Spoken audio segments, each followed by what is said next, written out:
in time, with oil at its current price, today it's still over $100, 110 I believe, the subsidy would be actually close to $3 billion. The calculations we did recently were at $95, and the subsidy goes up almost exponentially as for every $5 increase in the price of oil, the subsidy goes up almost exponentially. So at a price of $110, the subsidy will be almost $3 billion. Of this, maybe 500 million, 600 million for the most, would be generated by the Petroleum Subsidy Fund. So if, for example, the price of oil remains at $110, then the subsidy will cost $3 billion. And the government will have to put out about $2.5 billion of that from taxpayers' revenues. The ex-refinery price of fuel, gasoline for example, is comprised of the purchase price of the oil, world market price, $110, plus the cost of processing that oil, converting that oil from crude oil into gasoline. And then any company that's doing that will have its overheads and other expenses, transportation costs and so on. So the ex-refinery price is the sum total of the purchase price of the oil at the world price, plus the cost of refining it in the refinery, plus the other overheads that the company would have. That's a set figure. You can go on the internet and you will get the ex-refinery price at all the refineries on the east coast of the United States, for example, which is where we get our gasoline from. So that's the ex-refinery price. When Petrotrin was functioning, it had an ex-refinery price, which would be the price of purchasing the crude and the price of processing the crude. That's the ex-refinery price. Okay. And that is the price that we speak about when we say the correct price for gasoline is $7 or $7.50 or $8, as the case may be. Okay. We buy fuel, whether it's made here or whether it's imported. We buy fuel, and that fuel is distributed to motorists. So when there was a refinery, the refinery would produce gasoline and diesel, sell it to NP. This is before Unipet came into play.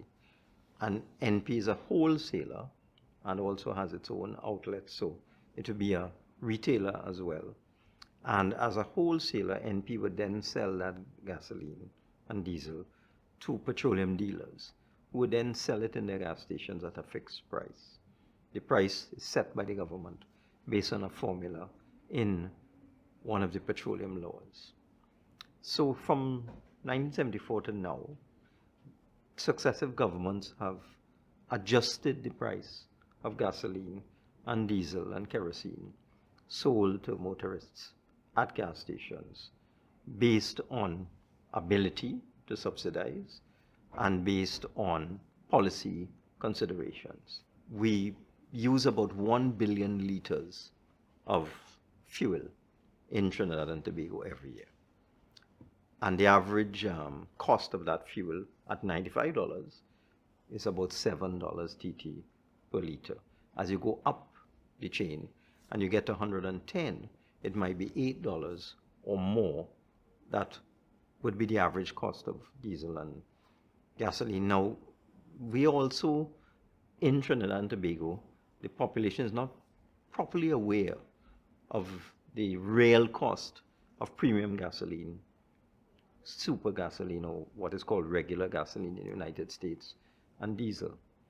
In Europe, for example, diesel costs more than gasoline, believe it or not. So if you check the price of diesel now in Italy, Germany, those countries, you will see the cost of auto diesel is more than gasoline.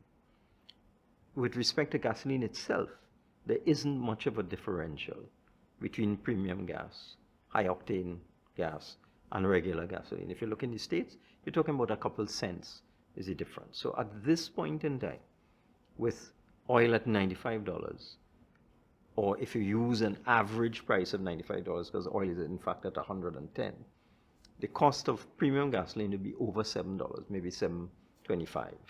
The cost of super would also be over $7, might be $7.05. And the cost of diesel would be about $6.50 $6.70 at this point in time, because we get our fuel from the United States. If we were getting our fuel from elsewhere, diesel might be even more than the two gasolines. So let's say the average is $8. At $110 is the price of oil. The average price of fuel, whether it's diesel or gasoline, would be $8 a liter. With our annual consumption of $1 billion, that means the country, the government, has to pay $8 billion to purchase fuel for the population. At the prices prior to today, the new prices went into effect today, but last week, for example, the revenue that would have been generated from that $8 billion expenditure would have been 5. So the remainder that has to be made up by the government and by the Petroleum Subsidy Fund would be $3 billion. That's how you arrive at the 3. So we would be paying $8 billion for fuel and selling it for 5. And somebody has to pay that extra $3 billion.